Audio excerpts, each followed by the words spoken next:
So something I wanted to share with you today is a little exercise to create more ambidexterity in your playing. And what I mean by ambidexterity is one hand that is as strong as the other hand. My name is Sahira, and I'm here to teach you the beautiful art of belly dance. And so I have a little exercise for us today that will help you do the same. Why? Because we're gluttons for punishment and we love the finger cymbals, or because we just want to feel comfortable no matter what we're playing on stage, that no matter what happens, we're going to be able to continue playing. So grab your cymbals. And we're going to play that pattern 1, 1, 1, 2, 3, or if you count it musician style, those of you in my membership know exactly what I'm talking about. And 1 and a 2, and 1 and a 2. And I feel like this pattern has a name. Maybe some people have told me it's military. I'm not sure. And 1 and a 2, and 1 and a 2. We are going to play it first the way you like to play it.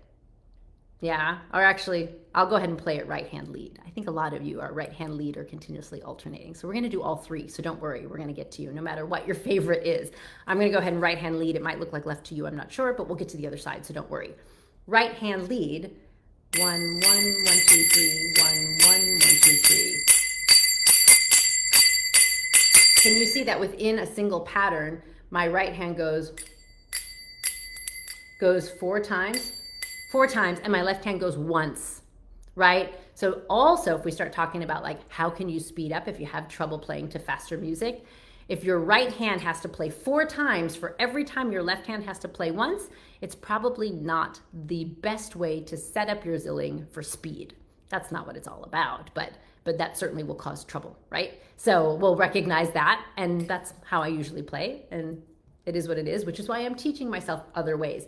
Then we will reverse that and go to your other hand. So I will go to left hand lead.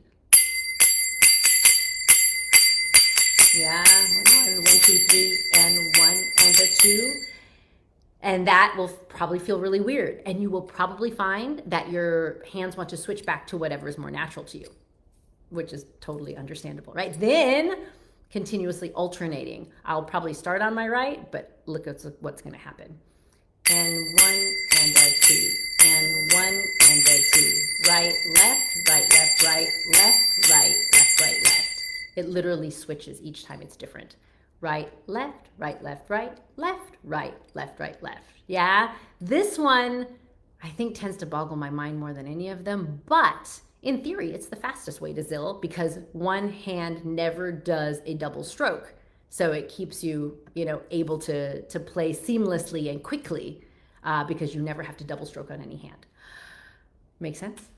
We're going to try. We're going to start slow-ish, and we're going to speed it up, and we're just going to see what happens. All right, so let's try. And 1 and a 2, and 1 and a 2, and 5, 6. Here we go. Right hand lead. Let's try 4 more like that. Hi, Deidre. Now I'm going to switch to left hand.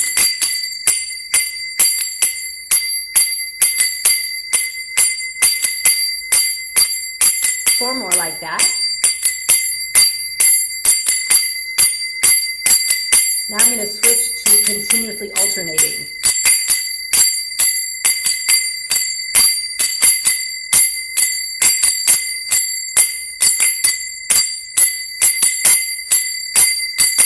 Last one, and pause. How did that go? I'm gonna up the ante, y'all. Let's do this again. We're gonna do it a little bit faster, maybe. I'm gonna wear 2 different sets of cymbals. You're gonna be able to hear the difference. It's now going to play melody. And this is another area I love to experiment with, is creating melody with the cymbals, because they are more than just a percussion instrument. So now we're working with 2 tones. Oh, I like that a little bit better. We're gonna do that. Can you hear that difference? It sounds like a doorbell. Yeah. Who is it? So let's go ahead and try this doorbell. Same thing, right hand lead, left hand lead, continuously alternating. I'll tell you when to switch. We'll go a little faster. And 1 and a 2, and 1 and a 2, and 5, 6. Here we go.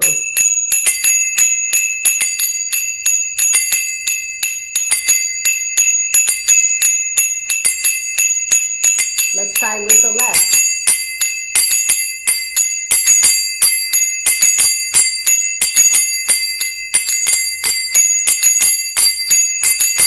continuously alternating.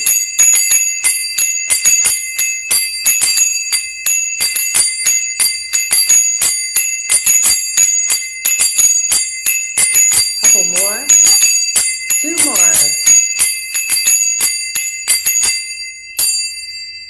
So I'm curious, like if you've gotten to do it just now, or if you try it later on the replay, right hand lead, left hand lead, continuously alternating. My question to you is, what is most comfortable? You'll probably already know that. If you zill regularly, you'll know, oh, I tend to play right hand lead is me, right? I have a lot of students who do continuously alternating, but I'm a right hand lead girl. And then what is your most challenging alternative? This time, I have to admit that continuously alternating, once I got it started, was easy. Like once the right hand goes, the left hand goes, yeah. But the left hand lead was tough because my right hand wanted to get back in there. So yeah, once again, like why do we do these crazy kinds of, drills? Not because I'm necessarily going to do all 3 of those on stage, unless I'll admit. So, okay, let me just correct what I had said. When I played a cappella zills with 3 different cymbals, because it was a ding dong or a dong ding, they sounded different.